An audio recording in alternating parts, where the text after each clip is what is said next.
Hello students, स्वागत है आपका मेरे चैनल फिजिक्स प्लस प्लस में। आज हम करंट इलेक्ट्रिसिटी से जुड़ा हुआ टॉपिक लेके आए हैं। आईआईटी के क्वेश्चन जो पिछले प्रीवियस ईयर्स में आए हैं करंट इलेक्ट्रिसिटी से, वो आज हम करने जा रहे हैं।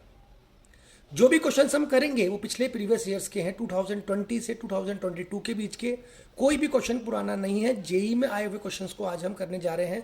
टोटल 10 क्वेश्चन हम करेंगे, तो बिना देरी के वीडियो में बने रहें।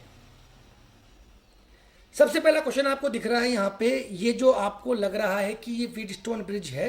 व्हीटस्टोन ब्रिज का मतलब होता है बच्चों कि ये वाली साइड और ये वाली साइड का रेशो निकालते हैं हम 100/10 और 60/5। इनका जब रेशो इक्वल हो जाता है तो उसे व्हीटस्टोन ब्रिज का प्रिंसिपल कहते हैं। लेकिन इस सवाल में 100/10 करने पर आता है 10 और 60/5 करने पर कुछ और आता है। तो यहाँ पर ये व्हीटस्टोन ब्रिज नहीं है। अगर 100/10 और 60/5 इनका रेशो इक्वल होता तो ये व्हीटस्टोन ब्रिज होता। लेकिन ये दिखने में व्हीटस्टोन ब्रिज की तरह है, बट एक्चुअल में ये व्हीटस्टोन ब्रिज नहीं है। इस डायग्राम से वो आपको डिस्गाइज कर रहा है। तो अब व्हीटस्टोन ब्रिज नहीं है तो इसमें क्या गिवन है? बीच वाली साइड जिसके अंदर गैल्वेनोमीटर जुड़ा हुआ है उसका इन्होंने रेजिस्टेंस दिया है 15 ओम। तो आपको इसको रिड्यूस करना पड़ेगा। तो इस सर्किट को रिड्यूस करके नीचे वाले सर्किट में हम बना देंगे। देखिए यहाँ पे 100 ओम को हमने यहाँ पे रख दिया, 10 ओम को हमने यहाँ पे रख दिया, 5 यहाँ आ गया और 60 यहाँ आ गया। इसके बाद जो 15 ओम का जो गैल्वेनोमीटर है वो जो है वो बीच में लग गया। अब ये दोनों हो गए पैरेलल और बीच वाला भी इनके साथ पैरेलल हो गया।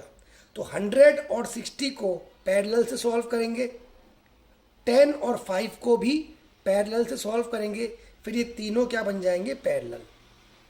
लेकिन सवाल में ये नहीं पूछा कि आपको आर इक्विवेलेंट निकालना है। सवाल में पूछा है 15 ओम का जो रेजिस्टेंस दिख रहा है आपको, इससे कितना करंट फ्लो होगा। 15 ओम से कितना करंट फ्लो होगा। तो इस पॉइंट का वोल्टेज मान लिया x, इस पॉइंट का मान लिया y। यहाँ पे हमने KCL लगा दिया। KCL कैसे लगाया? 10 वोल्ट की बैटरी है तो यहाँ का वोल्टेज हो गया 10 और यहाँ का वोल्टेज हो गया 0। अब इस x वोल्टेज पे करंट आ रहा है, यहाँ से देखो, तो V2x minus 10 V2 minus V1/R। R क्या है? 100। तो इसकी इक्वेशन बनेगी x माइनस 10/100। यहाँ इक्वेशन बनेगी 0 माइनस x/10, 0 माइनस x/10। और यहाँ इक्वेशन बनेगी y minus x/15, y minus x/15। लेकिन इन दोनों के साइन आएंगे माइनस के, क्योंकि करंट जंक्शन से दूर जा रहा है। जब भी करंट दूर जाता है तो माइनस का आता है। तो देखिए यहाँ पे हमने ये इक्वेशन बना दी जंक्शन ए की। अब इसी तरह से हम बी जंक्शन की इक्वेशन बनाएंगे। देखिए बी जंक्शन ये रहा। अगर इसे कंसीडर करें तो करंट इसमें आता है, तो ये यहाँ पे भी क्या होगा? 10। तो ये हो गया y माइनस 10/60। यहाँ पे 0 है, 0 माइनस y/5 और x माइनस y/15। और यहाँ पे बन गई इक्वेशन 2। तो यहाँ पे इक्वेशन 2 बन चुकी है। इक्वेशन 1 और 2 को सॉल्व करके हमने x और y की वैल्यूज़ निकाल ली, और x और y की वैल्यूज़ निकाल के हम x माइनस y कर देंगे, जिससे दोनों का पोटेंशियल डिफरेंस आ जाएगा। क्योंकि यहाँ का पोटेंशियल था x और यहाँ का पोटेंशियल था y। दोनों को माइनस करके x माइनस वाई से हमने पोटेंशियल डिफरेंस निकाल दिया और उसमें रेजिस्टेंस 15 का डिवाइड कर दिया।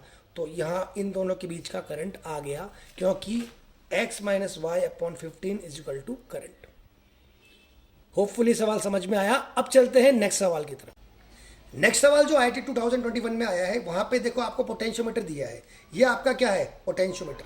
पोटेंशियोमीटर में इसमें कहा है कि 1 सेंटीमीटर तार, ये जो AB सेंटीमीटर है, ये टोटल तो 10 सेंटीमीटर, टोटल तो ये 10 मीटर का तार है। A और B कितना लंबा तार है? 10 मीटर का, यानी 10 × 100 यानी 1000 सेंटीमीटर का तार है।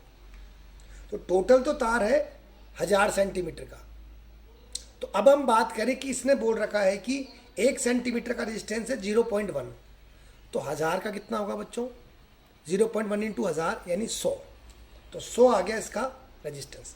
तो ए बी वायर का रेजिस्टेंस क्या है, 100। और ये जो 20 ओम का रेजिस्टेंस है ये क्या है, इन दोनों के साथ में क्या है, सीरीज में है। तो दोनों क्या है, सीरीज में है। तो दोनों को ऐड कर देंगे R1 प्लस R2, तो यहाँ पे आ जाएगा बच्चों 120। 120 आने के बाद में इसकी बैटरी है 6 वोल्ट की, तो 6 अपॉन R इक्विवेलेंट करके करंट निकाल लेंगे। अब एक क्वेश्चन पूछा था आईआईटी में कि ये पोटेंशियोमीटर मैक्सिमम कितना ईएमएफ नाप सकता है।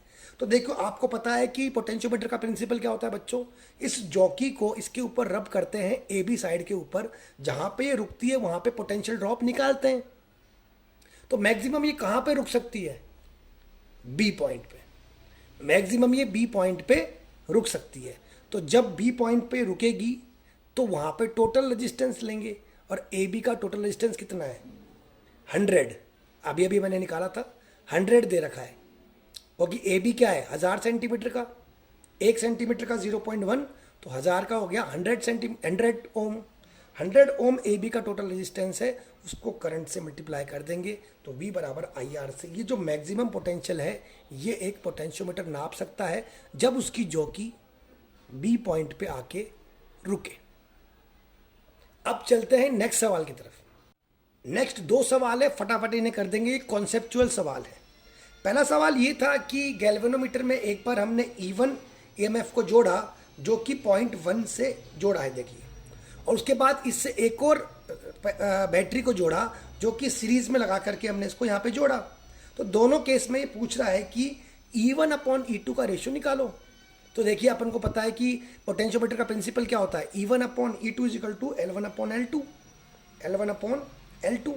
यहाँ पे E2 क्या है, E2 जब आएगा जब दोनों सीरीज में हो गए, तो क्या इक्वेशन बनेगी, E1 तो ऊपर रहेगा, E2 की जगह क्या आ जाएगा, E1 प्लस E2, और L1 L2 क्वेश्चन में गिवन है, क्रॉस मल्टीप्लाई करके हम E1 अपॉन E2 का रेशियो निकाल लेंगे। ये है आपके पोटेंशियोमीटर की एप्लीकेशन जिसमें EMF का रेशियो लेंथ के रेशियो के बराबर होता है। ये 2021 आईआईटी में आया हुआ क्वेश्चन है। नेक्स्ट क्वेश्चन जो है ये वाला, ये आपका आया है 2021 में है ये भी। इसमें देखिए आपको कंडक्टर का एरिया कम हो रहा है, तो इसने पूछा था कि एरिया कम होने पर क्या होता है। सीधी सी बात है, आपको पता है ड्रिफ्ट वेलोसिटी का फॉर्मूला क्या होता है, I is equal to NEAVD। तो VD क्या होता है, उसको क्रॉस मल्टीप्लाई कर दोगे तो एरिया के ड्रिफ्ट वेलोसिटी क्या होती है, इन्वर्सली प्रोपोर्शनल। यानी आप एरिया कम करोगे तो क्या बढ़ेगा, ड्रिफ्ट वेलोसिटी बढ़ जाएगी। तो पहला ऑप्शन सही था कि ड्रिफ्ट वेलोसिटी बढ़ जाएगी। देखिए 2 सवाल और कर देते हैं फटाफट। पिछले वाले सवाल में ड्रिफ्ट वेलोसिटी वाला कॉन्सेप्ट था, पिछले वाले सवाल में एरिया कम हो रहा था, इसलिए ड्रिफ्ट वेलोसिटी भी क्या थी, बढ़ गई थी। एरिया कम होने पर ड्रिफ्ट वेलोसिटी बढ़ गई थी। अब जो 2 सवाल आज के वीडियो में और हो जाएंगे, 5th और 6th, ये हम कर देते हैं। देखिए ये जो IIT 2020 में क्वेश्चन आया था, इसमें आपसे एक नई चीज पूछी। जो नई चीज थी वो ये थी कि इसमें पूछा था figure of merit. Figure of merit का बच्चों मतलब होता है जो करंट सेंसिटिविटी होता है उसका रेसिप्रोकल। अब करंट सेंसिटिविटी होती है गैल्वेनोमीटर में angle upon current. Angle upon current को हम बोलते हैं करंट सेंसिटिविटी, जो कि कितने एंगल पे गैल्वेनोमीटर डिफ्लेक्ट होता है वो थीटा, और करंट जो गैल्वेनोमीटर मेजर करता है उसका रेशो होता है। इस रेशो को जब हम उल्टा कर देंगे तो हमें मिलेगा फिगर ऑफ मेरिट। हमें वैल्यूज पता थी 2 डिग्री, और हमें करंट भी पता था जो कि था 6 मिली एम्पियर, यानी 6 इंटू 10⁻³ एम्पियर। हमने उसे पुट करके फिगर ऑफ मेरिट निकाल लिया। ये फिगर ऑफ मेरिट जो टॉपिक है ये आपका एनसीईआरटी में नहीं है, आउट ऑफ द सिलेबस है ये। अब लास्ट क्वेश्चन आज का देखते हैं। यहाँ पे आपको इस तरह से अगर कभी कोई सर्किट दे, देखिए आपको दिख रहा है ऊपर रेजिस्टेंस है, यहाँ रेजिस्टेंस है, बीच में एक कॉमन पॉइंट है। इस तरह से आपको रेजिस्टेंस अगर दे तो आपको उसे व्हीटस्टोन ब्रिज की तरह बना लेना है, अगर वो व्हीटस्टोन ब्रिज बन रहा है तो। अब ये यहाँ पे आपने इसको ऐसे बना लिया। अब हम रेशो निकालते हैं, 4/4 और 4/4 रेशो सेम है बच्चों। जब 4/4 और 4/4 का रेशो सेम होता है तो बीच वाली साइड को हटा देते हैं। बीच वाली साइड को हटा देने के बाद सर्किट आपका इस तरह से बन जाएगा। इस तरह से जो आपका सर्किट बन जाएगा उसमें ये दोनों सीरीज और ये भी सीरीज, और बाकी इनका आंसर जो आएगा पैरेलल आएगा। इस तरह से आप आर इक्विवेलेंट निकाल लेंगे। आर इक्विवेलेंट निकल जाने के बाद V अपॉन आर से आपको टोटल करंट आ जाएगा। यानी कि आपने इस सर्किट को ऐसा रिड्यूस किया, इसको व्हीटस्टोन ब्रिज बना दिया और बीच वाले रेजिस्टेंस को हटा दिया और इसे लास्ट में ऐसे रिड्यूस करके किया, क्योंकि यह व्हीटस्टोन ब्रिज बन सकता था। होपफुली आपको आज का वीडियो समझ में आया। आगे हम इसी टॉपिक के 7-8 क्वेश्चंस और करने वाले हैं जो कि IIT के आए हुए PYQs है। उसके बाद एक एडवांस वीडियो आएगा जिसमें हम JEE एडवांस के क्वेश्चंस करेंगे। Thank you very much.